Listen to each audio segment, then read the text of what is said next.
मिल गया फिर वोट नहीं मिलेगा 5 साल के बाद। नहीं मिलेगा फिर लालच मिलेगा फिर नहीं अभी 50,000 देगा ना तभी तो हमको वोट नहीं देंगे तो नहीं देंगे। तब तो वही लालच मिलेगा के साथ तो गलत काम होता है ये। हाँ, केनू वोट न दिया सब वही फूले छाप क्या करना, खाएंगे पिएंगे ऐश उड़ाएंगे, इसीलिए हम सब सोच कर जिताए थे मोदी के। न्यूटन का तीसरा नियम, प्रत्येक क्रिया के विपरीत प्रतिक्रिया होती है। हम लोग कोई साइंस की बात नहीं कर रहे हैं, चर्चा नहीं करेंगे, चर्चा करेंगे बिहार की राजनीति की। बिहार में सत्ता संग्राम जो हुआ है उसका क्या साइड इफेक्ट अब आना शुरू हो गया है। नमस्कार, आदाब, सत श्री अकाल। मैं हूं मनोज नारायण सिंह और आप देख रहे हैं मंथन टुडे।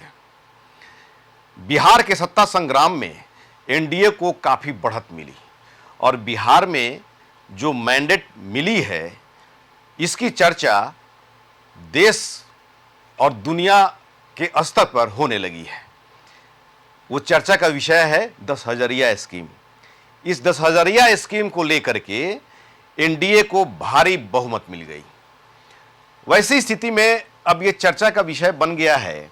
विपक्ष जो है लगातार आरोप लगा रही थी यहाँ पर कि वोट खरीदा गया है, जीविका दीदियों को इस्तेमाल किया गया है वोट बैंक को पोलराइज करने के लिए। लेकिन सत्ता पक्ष ने इस विपक्ष के आरोप को खारिज कर दिया था। लेकिन अब इसका साइड इफेक्ट आना शुरू हो गया है। एक वीडियो बहुत तेजी से वायरल हो रहा है, महिलाओं के ग्रुप का ये वीडियो है और इस वीडियो में महिलाएं जो कह रही हैं उससे साफ जाहिर होता है कि वोट बैंक को पोलराइज्ड किया गया, वोटर्स को पोलराइज्ड किया गया और इसमें जीविका दीदियों की अहम भूमिका देखी जा रही है।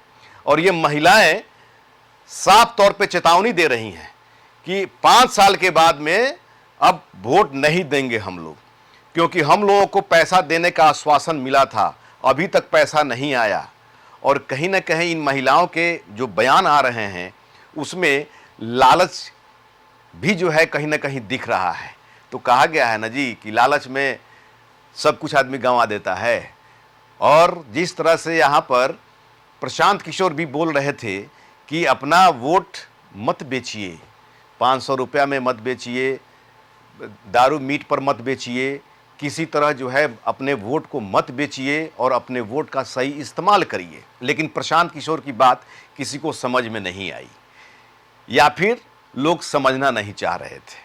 मिल गया फिर वोट नहीं मिलेगा 5 साल के बाद। नहीं मिलेगा फिर लालच मिलेगा फिर नहीं अभी 50,000 देगा ना तभी तो हमको वोट नहीं देंगे तो नहीं देंगे। देना है तो सब दीदी के पैसा देना चाहिए, नहीं देना सबको छटैया करना चाहिए तब वोट उसको नहीं मिलेगा। कोई दीदी ने उसका पैसा देगा, वोट देगा नहीं देगा। पैसे के लालच में आप लोग दिए सब तो वही लालच मिलेगा के साथ तो गलत काम होता है ये। हाँ, केनू वोट न दिया सब वही फूले छाप नहीं करना चाहिए ना। लालच दे के गद्दारी कर दिया है।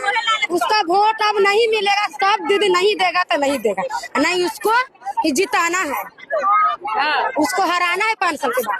5 साल के बाद ना हराइएगा, 5 साल तो हाँ 5 साल उसको जे मरना जे करना है से करो, फिर उसके बाद उसका नहीं सीट नहीं मिलेगा। पैसा दे करके लालच दे दिया, उम्मीद दे करके आप लोगों को देवे नहीं किया। क्या सोचे थे 10,000 मिलेगा तो क्या करना है? क्या करना है, खाएंगे पिएंगे ऐश उड़ाएंगे, इसीलिए हम सब सोच कर जिताए थे मोदी के। तो पैसा हमरा सबके 8 आदमी के नहीं मिला है, आप तो चल जाए 4 आदमी यहाँ सीएम या है रिश्वत उस्वत खाती है।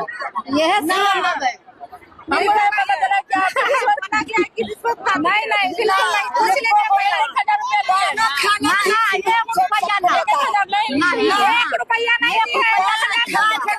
महिलाएं जो बयान दे रही हैं उस बयान से साफ जाहिर हो रहा है कि जीविका दीदी ने आश्वासन दिया कि सब महिलाओं के खाते में, सब जीविका दीदियों के खाते में पैसा आएगा और सिर्फ 10,000 की ही बात अभी प्राइमरी स्टेज में है। हालांकि महिलाएं कह रही हैं कि 10,000 रुपया, अगर उन महिला से पूछा गया कि 10,000 रुपया का क्या करते तो महिलाओं ने कहा कि 10,000 रुपया को खाते पीते अपना ऐश करते। हालांकि सरकार की जो योजना ये लाई गई ये लाई गई थी महिला सशक्तिकरण के लिए, महिला रोजगार के लिए, लेकिन महिलाएं जो है इसको अपने खान पान और रहन सहन में खर्च करने की बात कह रही हैं। तो कहीं ना कहीं ये इसमें लालच भी दिख रहा है। ओवरऑल अगर देखा जाए तो वोट बैंक को पोलराइज्ड करने के लिए, वोट बैंक को मैनिपुलेट करने के लिए जीविका दीदियों को लगाया गया है। इस वीडियो से, अगर वीडियो की सत्यता अगर है, तो वैसी स्थिति में वोट बैंक को मैनिपुलेट किया गया है, जो विपक्षी लगातार आरोप लगा रहे हैं। और जिस तरह से जीविका दीदियों को इसमें इस्तेमाल किया गया, जाहिर सी बात है कि वन साइडेड वोट, आधी आबादी का वोट बैंक अगर पोलराइज्ड हो जाए तो जाहिर सी बात है कि जीत होगी ही होगी। तो इस वीडियो से साफ जाहिर हो रहा है कि 10,000 स्कीम जो लाया गया है, कहीं ना कहीं इसका फ़ायदा सत्ता पक्ष को मिला है, एनडीए को मिला है, जो पार्टी अभी जीती है उसको मिला है। और विपक्षी का जो दावा है वो कहीं ना कहीं इस वीडियो से सत्य प्रतीत हो रही है। अब तो ये जो महिलाएं कह रही है कि 5 साल के बाद में वोट नहीं देंगे, अगर पैसा नहीं अगर मिलेगा तो ये वोट नहीं देंगी, तो ये इनका चेतावनी है। अब आने वाला समय बताएगा कि 10,000 वाला जो स्कीम है सारी महिलाओं के खाते में आता है कि नहीं आता है। मतलब कि जो ऑनलाइन जो कर भी दी हैं, इसमें ऑनलाइन वाला भी मामला है, बहुत सारी जीविका दीदियों के खाते में पैसा नहीं आना बताया जा रहा है। तो वैसी स्थिति में अगर आता है तो 5 साल के बाद में ये जो है भुगतना पड़ेगा। वोट महिलाएं जो चेतावनी दे रही है कि वोट नहीं देंगे, तो ये आने वाला समय बताएगा। बहरहाल जिस तरह से विपक्षी ने लगातार आरोप लगाया है कि जीविका दीदियों को इसमें इस्तेमाल किया गया है, वोट बैंक को खरीदा गया, वोट को खरीदा गया है, वोट बैंक को पोलराइज्ड किया गया है, वोट बैंक को मैनिपुलेट किया गया है, इस वीडियो से कहीं ना कहीं सत्यता इसमें झलक रही है। आपकी क्या राय है? कमेंट्स में ज़रूर कमेंट्स करें, आपके कमेंट्स का इंतज़ार रहेगा। इसी तरह का खबर देखते रहने के लिए देखते रहिए मंथन टुडे। मेरे चैनल को लाइक करें, सब्सक्राइब करें और अधिक से अधिक लोगों तक शेयर करें। बहुत बहुत शुक्रिया।